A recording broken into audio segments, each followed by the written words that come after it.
July 31st, 1944. The Pacific Ocean, 50 miles south of Formosa. Commander Lawson Red Ramage stood alone on the bridge of USS Parche, the only man exposed to the darkness above the steel hull. Below him, through the conning tower hatch, his crew waited at battle stations, hands steady on torpedo controls they had drilled 1,000 times. The submarine's diesels thrummed at full power, pushing the narrow hull through black water at 20 knots, spray whipping across the deck as she raced toward a Japanese convoy that intelligence had promised would be here, in this exact patch of ocean, at this exact hour. The radar operator's voice crackled through the intercom. "Convoy contact confirmed, Skipper. Bearing 035. Range 12,000 yards. Count shows 10 ships, maybe more. Multiple escorts." Ramage adjusted his binoculars, scanning the horizon where radar insisted a fortune in enemy tonnage steamed toward Formosa's ports. Nothing yet, just darkness and the gentle swell of the Pacific. But he knew the convoy was there, knew it with the certainty that came from 21 months of ultra-intelligence intercepts that had transformed American submarine warfare from blind hunting to calculated ambush. What Japanese commanders could not know was that their merchant shipping codes had been broken. Every position report, every course change, every convoy schedule transmitted in what they believed was unbreakable, cipher arrived at Pearl Harbor's intelligence center, was decoded, and dispatched to submarines positioned precisely where the enemy would appear. It was the secret advantage that had turned the tide of the Pacific submarine campaign after 3 years of frustration, mechanical failures, and doctrine written for a war that would never be fought. But tonight represented something more revolutionary than code-breaking. Tonight, Ramage commanded one element of a 3-submarine wolf pack, the 6th such coordinated attack group deployed since October of 1943, when Captain Charles Swede Mommsen had led Cerro, Shad, and Greyback on the first experimental pack patrol. The concept was borrowed from German U-boat tactics that had nearly strangled Britain in the Atlantic, but adapted for the vast distances and different conditions of the Pacific theatre. Traditional submarine doctrine, the kind Ramage had learned at submarine school a decade earlier, emphasized individual patrol. A submarine captain received his orders, his patrol area, and operated alone for 8 to 10 weeks, hunting targets of opportunity with complete autonomy. It was a lonely, patient form of warfare, where success depended on the random intersection of predator and prey across millions of square miles of ocean. The wolf pack changed everything. 3 submarines patrolling in loose coordination, sharing contact reports, concentrating their force against targets that previously might escape a single boat's limited firing position. The senior captain commanded the group afloat, making tactical decisions in real time rather than waiting for radio instructions from Pearl Harbor that might arrive too late. If you're enjoying this deep dive into the story, hit the subscribe button and let us know in the comments from where in the world you are watching from today. But the transformation had not come easily or quickly. The path to this moment, to Ramage standing on Parche's bridge, racing toward a Japanese convoy with 2 sister submarines positioned somewhere in the darkness, had required 3 years of painful adaptation, mechanical failures that cost lives, and institutional resistance from commanders who trusted the old ways. The morning of December 8, 1941, found Lieutenant Commander Lawson Ramage serving on the staff of Commander Submarines Pacific at Pearl Harbor. He had watched Japanese aircraft swarm over Battleship Row from the relative safety of the submarine base, had seen the Arizona explode and Oklahoma capsize, while his own community, the Silent Service, remained virtually untouched. The submarines moored at their piers represented America's most modern underwater weapons, built in the late 1930s with revolutionary features that should have given them decisive advantages against Japanese merchant shipping. They carried the Mark 14 torpedo, a weapon that naval ordnance engineers promised would revolutionize undersea warfare. It featured a magnetic exploder designed to detonate beneath a target's keel, breaking the ship's back without requiring a direct hit. It ran deep below the surface to avoid detection, It incorporated a sophisticated contact exploder as backup. On paper, it was the most advanced torpedo in any Navy's arsenal. In practice, it was catastrophic garbage. The first war patrols, launched from Pearl Harbor and Manila in December 1941, revealed problems that would plague American submarine operations for 21 months. Torpedoes ran 10 feet deeper than set, passing harmlessly beneath targets. The magnetic exploders detonated prematurely or not at all, depending on the ocean's magnetic field variations that laboratory testing had never encountered. The contact exploders proved so delicate they broke on impact rather than triggering the warhead. Captain John Cromwell, commanding USS Sculpin, fired 8 torpedoes at a Japanese carrier during the Battle of Midway. All 8 ran beneath the target. Lieutenant Commander Dudley Morton, the most aggressive submarine skipper in the Pacific, expended his entire load of torpedoes against a convoy without achieving a single confirmed sinking. Patrol after patrol returned to base with reports of perfect attack geometry producing 0 results. The institutional response revealed the worst characteristics of peacetime military bureaucracy suddenly confronted with wartime reality. Naval Ordnance insisted the torpedoes perform to specifications. Submarine commanders who reported failures were accused of poor attack technique. The Mark 14 had passed every pre-war test. Therefore, the problem must lie with the operators, not the weapon. Admiral Charles Lockwood, appointed Commander Submarines Pacific in February 1943, refused to accept those conclusions. A submariner himself, he trusted his commander's reports over bureaucratic assurances. He authorized independent testing that revealed the Mark 14's multiple failures and fought the Bureau of Ordnance through 18 months of institutional resistance before fixes were finally implemented. But mechanical problems represented only one dimension of the crisis facing American submarine operations in early 1943. Tactical doctrine proved equally obsolete, based on assumptions about future warfare that bore no resemblance to the Pacific conflict actually being fought. Pre-war planning had envisioned submarines operating as scouts for the battleship fleet, tracking enemy capital ships and reporting their positions while occasionally making opportunistic torpedo attacks. The decisive battle would be fought between surface fleets, with submarines playing a supporting reconnaissance role. This doctrine dictated submarine design, tactics, crew training, and command philosophy. Reality demanded something completely different. With the battleship fleet crippled at Pearl Harbor and Japanese carrier forces dominating the Pacific, submarines became America's primary offensive weapon against enemy logistics. The real target was not the Imperial Japanese Navy, but the merchant marine that kept island garrisons supplied, transported reinforcements, and delivered raw materials to Japan's war industries.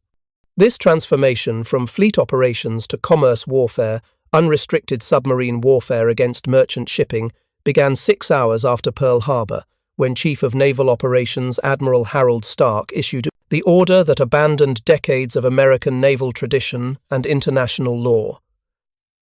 Execute unrestricted air and submarine warfare against Japan. No more warnings. No more allowing crews to abandon ship before sinking. The rules that had governed naval conflict since the Hague Conventions were suspended for the duration. But knowing what targets to attack and actually sinking them remained vastly different challenges. Through 1942 and into early 1943, American submarines achieved modest results despite deploying over 100 boats on continuous patrol. Individual captains hunted merchant ships using visual sighting and patient stalking that consumed weeks of patrol time for fleeting contact opportunities. The breakthrough came from multiple simultaneous developments that converged in mid-1943 to transform submarine effectiveness. Code breaking provided precise convoy locations. Torpedo fixes eliminated the mechanical failures that had wasted perfect attacks. And a few innovative commanders began experimenting with coordinated tactics that multiplied force concentration. Captain Charles Momsen earned his submarine credentials decades before the Pacific War, surviving the CSS-4 disaster in 1927 by using an experimental breathing apparatus he had helped design. His engineering background and innovative thinking made him the natural choice when Admiral Lockwood decided to test Wolfpack tactics adapted from German U-boat operations in the Atlantic. But Mommsen understood immediately that German methods could not be transplanted wholesale to the Pacific. The Atlantic featured concentrated shipping lanes connecting Britain with North America, relatively short distances that allowed U-boat headquarters in France to micromanage pack operations through constant radio communication. Dönitz's command center tracked convoys, positioned submarines, and coordinated attacks from shore-based operations. Rooms. The Pacific presented vastly different geography. Convoys traveling from Singapore to Japan covered thousands of miles across open ocean, where communication limitations and time zone differences made shore-based command impossible. American submarines needed autonomous pack tactics, where the senior captain afloat made tactical decisions without waiting for Pearl Harbor's approval. Mommsen worked out the doctrine during planning sessions at Pearl Harbor's submarine base in September 1943. 3 submarines would form each pack, departing port together and patrolling assigned areas in loose formation. The senior captain commanded the group with authority to position boats and coordinate attacks. When one submarine made contact with a convoy, it would transmit position reports, allowing the other 2 to converge. The attack itself remained individualistic. Each captain would maneuver independently, rather than attempting rigid formation tactics that communication delays made impossible. On October 1, 1943, Mommsen led Cerro, Shad, and Greyback out of Midway on the first American Wolfpack patrol. The 3 submarines headed for the shipping lanes between Japan and Truk, where intelligence predicted heavy convoy traffic. For 6 weeks, they operated in coordinated patrol, sharing contact information and attempting the kind of concentrated attacks that single submarines could never achieve. The results were mixed but revealing. Communication remained problematic. Submarines submerged during daylight hours could not maintain radio contact, and coordination often broke down during the critical hours of convoy approach. Individual submarine commanders, trained for autonomous operations, sometimes ignored pack doctrine to pursue independent attacks. The rigid 3-boat formation proved too inflexible for the dynamic geometry of convoy encounters, but the potential was undeniable. When coordination worked, when multiple submarines arrived at a convoy from different directions, the defensive advantage swung decisively toward the attackers. Escorts could not concentrate on all threats simultaneously. Convoys scattered under multiple attacks, creating additional targets for follow-up strikes. The concentrated firepower of 3 submarines overwhelmed defenses that might defeat a single boat. Admiral Lockwood studied Mommsen's detailed after-action reports and authorized expansion of the Wolfpack program. Additional groups formed throughout late 1943, each named after its commander. Ben's Busters comprised Growler, Celian, and Pampanito, under Commander Ben Oakley. Blakely's behemoths included Shark, Sea Dragon, and Blackfish. The naming convention built unit cohesion while maintaining the individual boat identities that submarine tradition demanded. Training evolved rapidly as lessons from each patrol fed into doctrine development. The 3-boat formation relaxed into looser coordination across broader patrol areas. Communication procedures improved to compensate for the limitations of submarine radio equipment. Most importantly, submarine commanders began developing intuitive understanding of pack tactics through actual operations rather than theoretical planning. By early 1944, American Wolfpacks were achieving results that validated Lockwood's faith in coordinated operations. Multiple sinkings per patrol became routine. Convoy interception rates increased dramatically as 3 submarines provided overlapping search coverage. Japanese merchant shipping losses accelerated beyond what individual submarine patrols could achieve, but the evolution was far from complete. The tactics that would define the most successful Wolfpack operations still required refinement through combat experience, mechanical improvements to submarine communications, and the emergence of commanders whose aggressive instincts perfectly matched the demands of coordinated attack. Lieutenant Commander Lawson Ramage represented exactly that combination of technical skill and tactical aggression that Wolfpack doctrine required. His career trajectory mirrored the American submarine force's evolution from peacetime professionalism to wartime innovation. Born in Monroe Bridge, Massachusetts, in January 1909, Ramage graduated from the Naval Academy in 1931 with a wrestling injury that had damaged his right eye. When submarine school rejected his physical examination, he memorized the eye chart and retook the test, reading with his good eye for both examinations.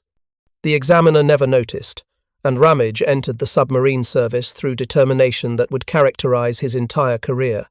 He spent the 1930s rotating through various submarine assignments, learning the patient discipline that characterized peacetime underwater operations. Submarines moved slowly, submerged only when absolutely necessary, and conducted most operations on the surface where diesel engines provided reliable propulsion.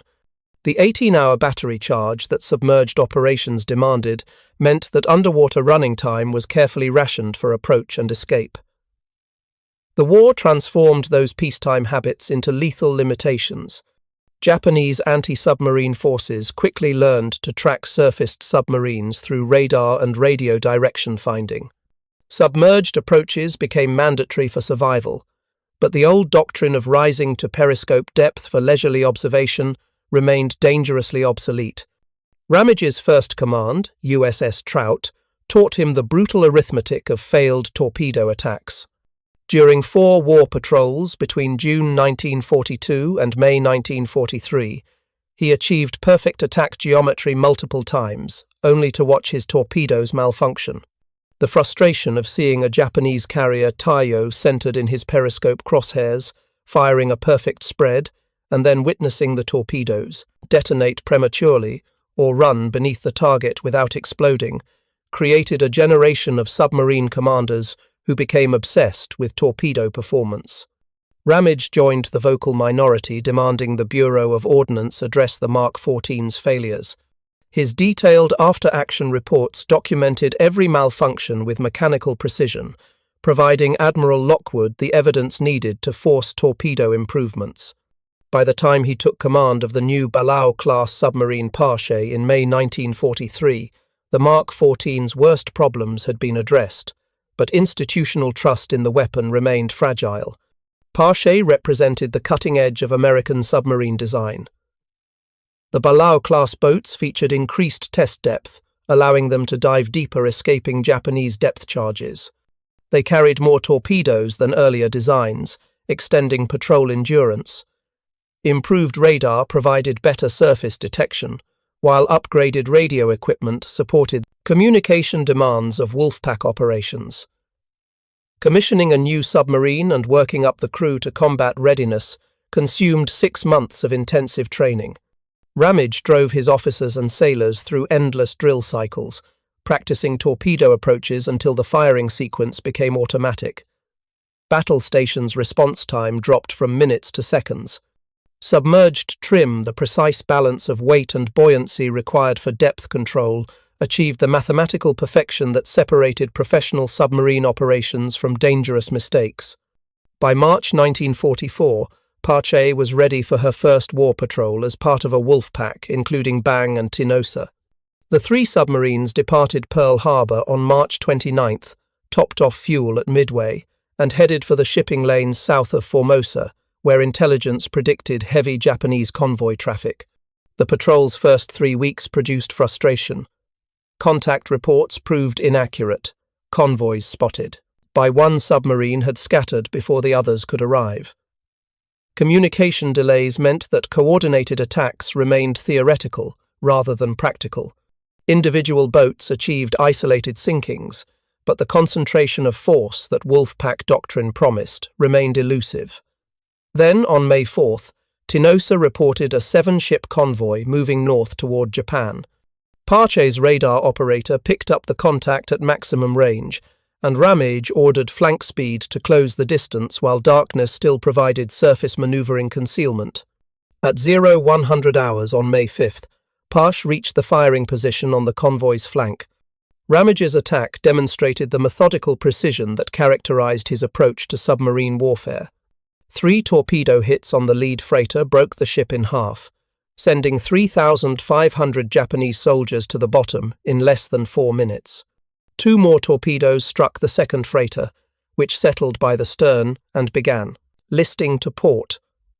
A third ship took torpedo damage that left her dead in the water, easy prey for the other Wolfpack submarines closing on the scattered convoy.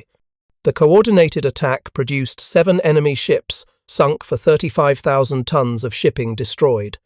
Pache's contribution: 2 confirmed sinkings, totaling 11,700 tons, earned Ramage recognition as an aggressive commander whose technical proficiency matched his tactical instincts. But the first patrol's success merely set the stage for what would become one of the most audacious submarine attacks of the Pacific War.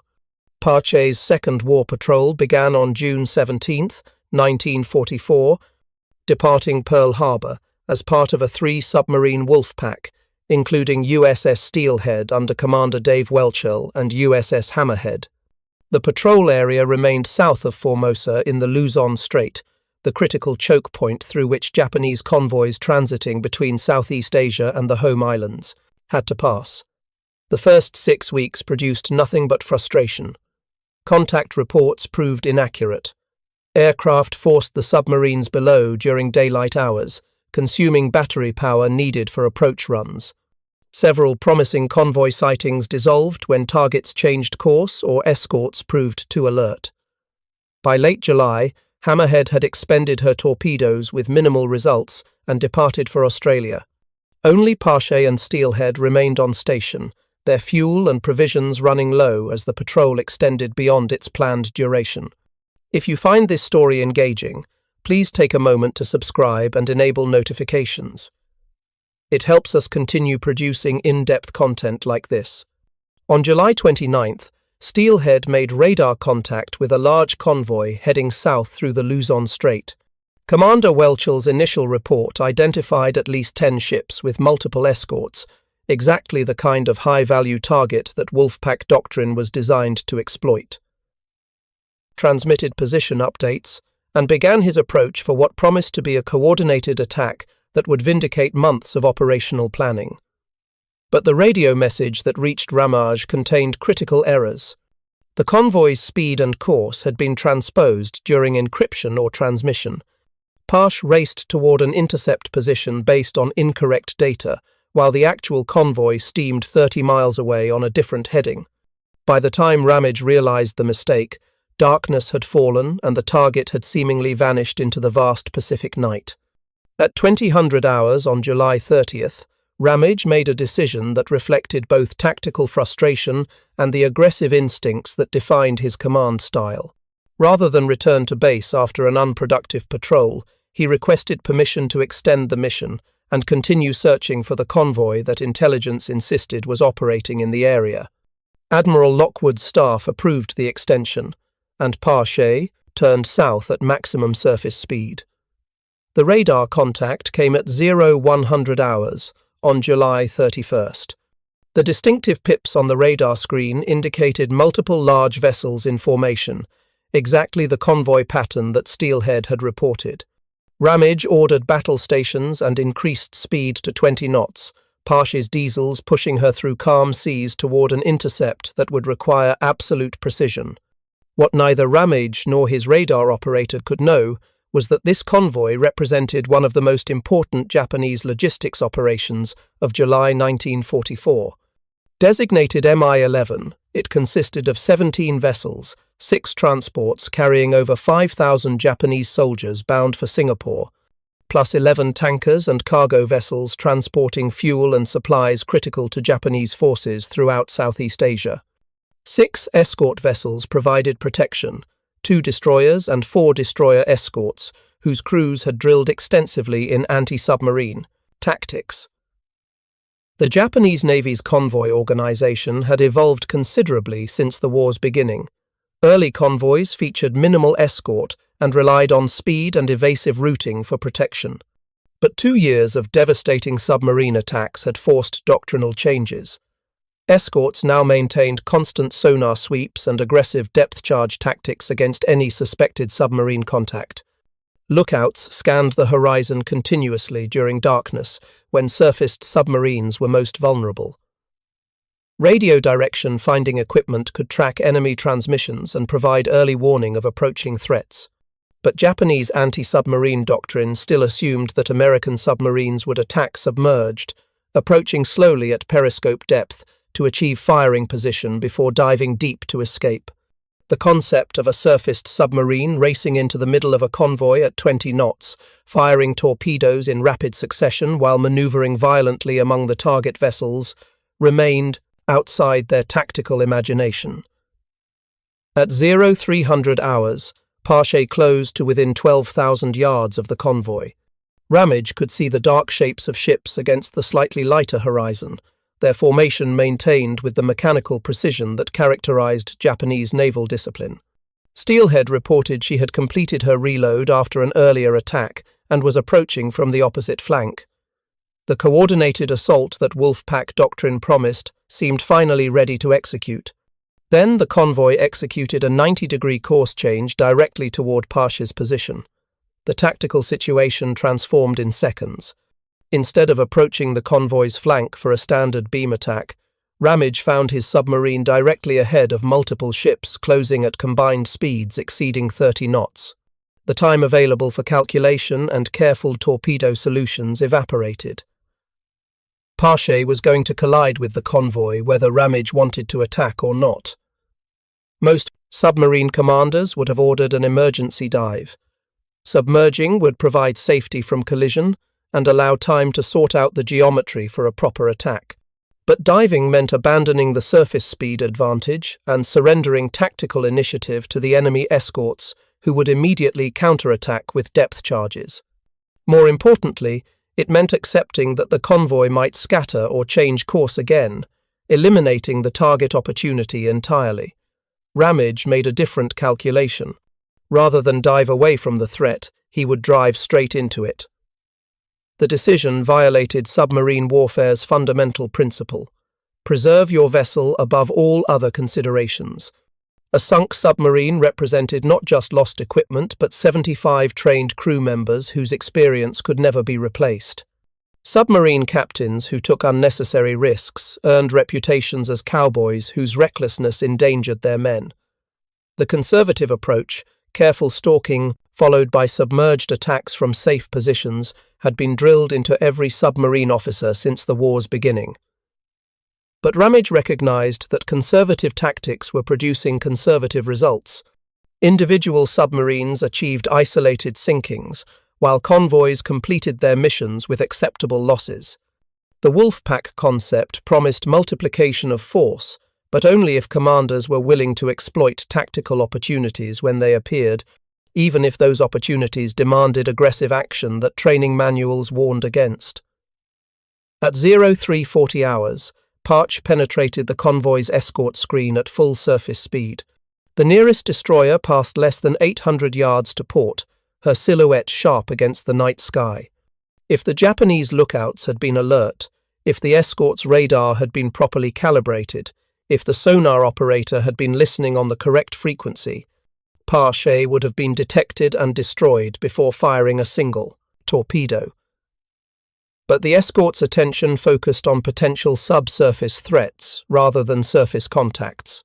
Japanese doctrine assumed submarines approached underwater, and the escort's search patterns concentrated on detecting submerged vessels.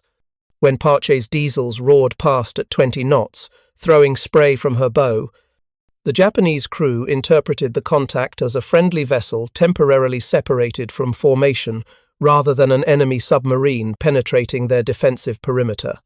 Ramage identified his first target at 0352 hours, a large freighter positioned near the convoy's center.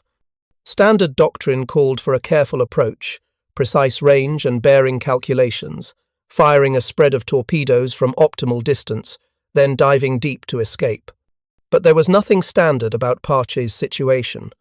She was already inside the convoy with enemy ships visible in every direction. The submarine's torpedo data computer, designed for leisurely calculations during submerged approaches, couldn't process the rapidly changing geometry of a surface attack at high speed. Ramage would have to rely on intuitive aiming developed through years of practice, compensating for target motion and torpedo running time through mental calculation that allowed no margin for error. Pash swung hard to starboard, her stern skidding through the water as Ramage lined up a shot from the aft torpedo tubes. At 300 yards range, he ordered 2 Mark 14 torpedoes fired in rapid sequence. The submarine shuddered as compressed air ejected 4,000 pounds of high explosive into the dark water. 45 seconds later, both torpedoes struck the freighter precisely at the waterline. The double explosion lit up the night like twin suns, flames erupting from the cargo holds as secondary detonations indicated she had been carrying ammunition or aviation fuel. The freighter's death throes provided perfect illumination for Ramage's next attack. A large tanker steamed directly ahead, her captain apparently unaware that the explosions behind him came from an enemy submarine rather than collision or accident. Pash closed to point-blank range less than 500 yards before Ramage ordered 3 torpedoes fired from the forward tubes. All 3 struck home. The tanker erupted in a wall of flame that climbed 500 feet into the sky as crude oil ignited with the force of a sustained bomb blast. The conflagration created daylight conditions across 2 square miles of ocean, exposing Pache to every Japanese gunner in the convoy. Within seconds, machine gun tracers began arcing toward the submarine from multiple directions as escort crews realized an enemy vessel operated among their formation. Standard procedure demanded immediate dive to escape the converging fire. But Ramage had committed to surface action, and retreat would abandon tactical advantage while enemy ships remained undamaged. He ordered the bridge cleared, sending every man below except himself and 1 quartermaster to maintain aft lookout. Standing alone on the bridge, with shellfire passing overhead and bullets sparking off the conning tower, Ramage continued the attack. A second tanker presented itself at 600 yards range. Pash twisted through a violent turn to bring her bow tubes to bear. 2 more torpedoes lanced through the water, their phosphorescent wakes creating glowing lines that pointed directly back to Pash's position. Both struck below the tanker's waterline, and while she didn't explode like her sister ship, the massive holes in her hull guaranteed she was doomed. The convoy had dissolved into chaos. Ships scattered in every direction as captains tried desperately to avoid both the burning wrecks and the submarine that seemed to be attacking from impossible positions. Escort vessels raced toward Pash, their searchlights sweeping the water, while deck guns opened fire with everything from 20mm cannons to 5-inch main batteries. At 04:15 hours, a fast transport identified as a converted passenger liner charged directly at Pache from dead ahead. The transport's captain intended to ram, using his vessel's superior mass to crush the submarine's pressure hull and send her straight to the bottom. The geometry was simple and unavoidable. At combined closing speeds exceeding 40 knots, Pache had perhaps 90 seconds before collision. Ramage's response demonstrated the cool calculation that characterized his command even during chaos. Rather than attempt to turn away and present Pache's vulnerable broadside to the transport's bow, he ordered full speed ahead and aimed directly at the oncoming ship. At the last possible moment, perhaps 300 yards from impact, he fired 3 torpedoes down the throat submarine terminology for shooting directly at an approaching target. The first torpedo struck the transport's bow, the explosion killing her forward momentum. The second hit amidships, breaking her keel. The third detonated in the engine room, finishing what the first 2 had begun. Ramage ordered hard left rudder, and Pache's stern swung across the transport's bow with less than 50 feet of clearance. If the timing had been off by 5 seconds, if the torpedoes had missed, if the transport's captain had turned even slightly, both vessels would have collided with catastrophic results. But the attack succeeded. The transport settled rapidly by the bow, her superstructure tilting at impossible angles as compartments flooded. Unknown to Ramage, that vessel was the Yoshino Maru, carrying 2,495 Japanese soldiers bound for Singapore. Only 53 would survive the sinking. Parch now found herself in the center of the scattered convoy, with escorts converging from every direction. Shellfire fell close enough that geysers of spray drenched the bridge. Searchlight beams swept across the water, searching for the submarine that had caused such devastation. Multiple escorts were coordinating their approach to trap Parch in crossfire that no amount of tactical maneuvering could escape. At 04:28 hours, with 19 torpedoes expended and escorts closing fast, Ramage ordered emergency dive. Parch's main vents opened with a roar of escaping air as seawater flooded into ballast tanks. The submarine's bow tilted downward as she slipped beneath the surface, while shells continued to explode around her disappearing silhouette.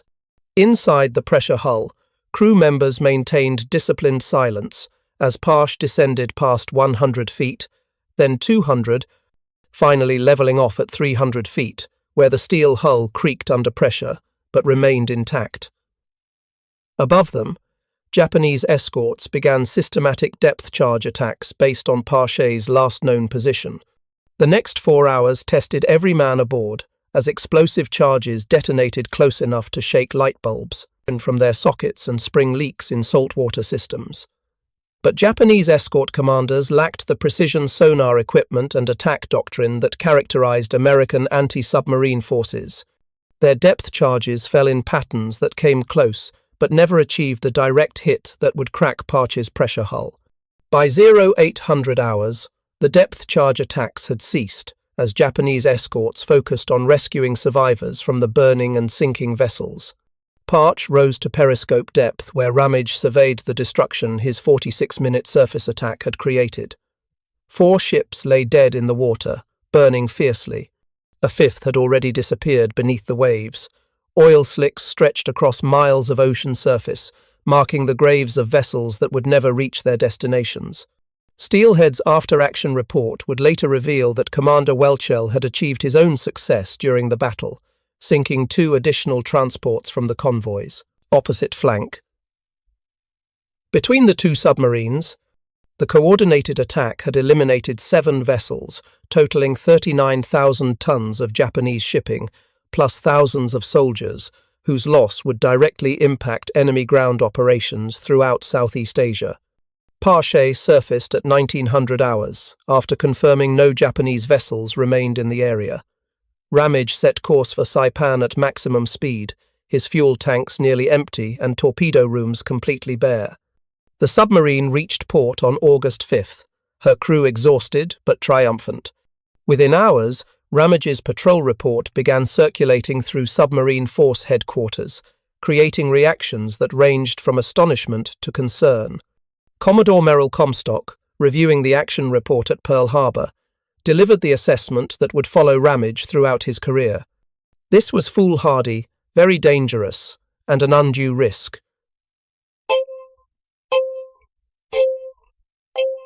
From a purely technical standpoint, Comstock was correct. Ramage had violated multiple submarine warfare principles, exposing his vessel to destruction through aggressive tactics that prudent commanders avoided. But Admiral Lockwood read the same report and saw different implications. The Wolfpack concept had finally achieved its promise, multiple submarines coordinating against a single convoy to multiply their individual effectiveness. More importantly, Ramage had demonstrated that aggressive surface attacks could overwhelm even well-defended convoys through speed and violence of action that Japanese escort doctrine could not counter. The tactical innovation was as significant as the material results. For 3 years, American submarines had operated cautiously, approaching underwater and firing from positions that prioritized survival over maximum damage. Ramage proved that calculated aggression could achieve results that conservative tactics never would, provided the commander possessed the skill and nerve to execute under the most extreme pressure. On January 10, 1945, President Franklin Roosevelt presented Commander Lawson Ramage with the Medal of Honor during ceremonies at the White House. The citation described the July 31st action in language that captured both its tactical audacity and strategic significance. Ramage was the first living submarine commander to receive the award during World War II, recognition that his survival of such an extreme engagement was almost as remarkable as the attack itself. Following the medal presentation, Ramage created individual certificates for every Pache crew member. The text reflected his understanding that submarine warfare was fundamentally a team effort, where every man's performance contributed to mission success. The captain wishes to emphasize the fact that the Medal of Honor was accepted from the President of the United States as the nation's tribute to a fighting ship and her courageous crew. He feels that every officer and man, whose loyal cooperation and able assistance contributed to the success of the Pache, has an equal share in this award, which he holds in trust for you. The gesture resonated throughout the submarine force.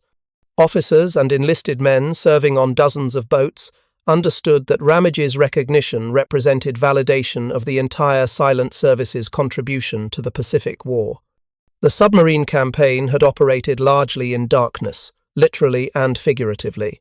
Individual boats departed on patrol and returned weeks later with results that existed only in classified reports. The public celebrated carrier battles and amphibious landings, while submarines systematically destroyed Japan's merchant marine with minimal recognition. Ramage's Medal of Honor changed that calculus. His 46-minute surface battle provided a narrative that newspapers could report and citizens could understand. The image of a submarine commander standing alone on the bridge while shells exploded around him, calmly directing torpedo attacks, against overwhelming odds, captured public imagination in ways that statistics about tonnage sunk never could. But the broader implications extended beyond public relations. Ramage's tactics influenced submarine warfare doctrine throughout the final year of the Pacific conflict. Wolfpack operations expanded as more commanders adopted coordinated approaches that multiplied their effectiveness. Surface attacks against convoys became standard procedure when tactical conditions allowed. The cautious stalking that characterized early war patrols gave way to aggressive engagement that pushed submarines to the limits of their operational capabilities. The impact on Japanese logistics was catastrophic. By late 1944, American submarines had achieved what strategic bombing and surface fleet operations could not complete: interdiction of Japanese merchant shipping. The statistics documented systematic destruction.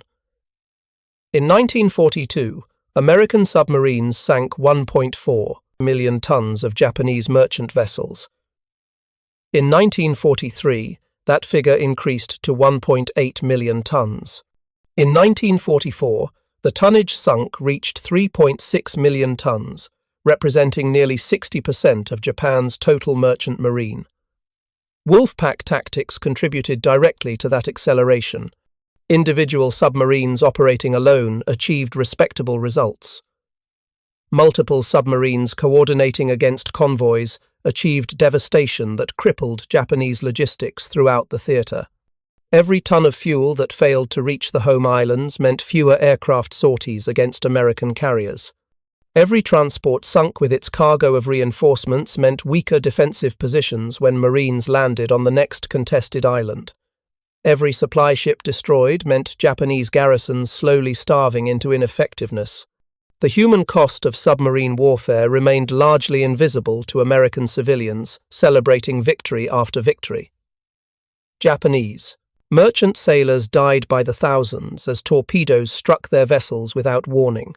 Soldiers drowning in burning oil represented deaths as horrific as any combat action, yet submarine crews viewed those casualties with the same professional detachment that bomber crews applied to cities burning beneath their aircraft. Ramage himself never expressed public regret about the Yoshino Maru's sinking, though private correspondence suggests he understood the magnitude of what destroying a transport carrying thousands of soldiers meant. The 2,400 Japanese who died when his torpedoes struck represented fathers, sons, brothers whose families would receive only the briefest notification that their loved ones had perished at sea. But submarine warfare operated under different moral calculations than surface combat. The same unrestricted submarine warfare that allowed attacks without warning also meant that survival rates for crews aboard torpedoed vessels remained tragically low. cold Pacific waters and distances from rescue meant that sinking a ship essentially condemned most of its crew and passengers to death. Submarine commanders who dwelt on those realities found their effectiveness compromised by hesitation that combat operations could not accommodate. The final accounting of Wolfpack effectiveness during World War II revealed both strengths and limitations of coordinated submarine operations. Between October 1943 and August 1945, American submarine Wolfpacks conducted approximately 100 patrols throughout the Pacific. They achieved higher sinking rates per submarine than individual boats operating alone, validating Admiral Lockwood's faith in coordinated tactics. Communication improvements and better coordination protocols eliminated many of the early problems that plagued experimental operations. But Wolfpacks never achieved the systematic destruction that German U-boat operations accomplished against Atlantic convoys during the same period. The vast distances of the Pacific, combined with Japan's dispersed shipping routes, meant that Wolfpacks often spent weeks searching for targets that appeared only briefly before vanishing into endless ocean. Individual aggressive commanders like Ramage achieved remarkable results, but many patrols returned with modest success that barely justified the additional coordination overhead. The distinction between Ramage's extraordinary performance and typical Wolfpack results highlighted the human element in submarine warfare. Technology, training, and doctrine created necessary foundations for success.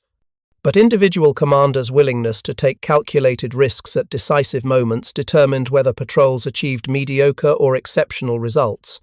Ramage's 46 minutes of surface combat demonstrated that audacity combined with technical skill could achieve outcomes that cautious competence never would. Thank you for watching. For more detailed historical breakdowns, check out the other videos on your screen now, and don't forget to subscribe.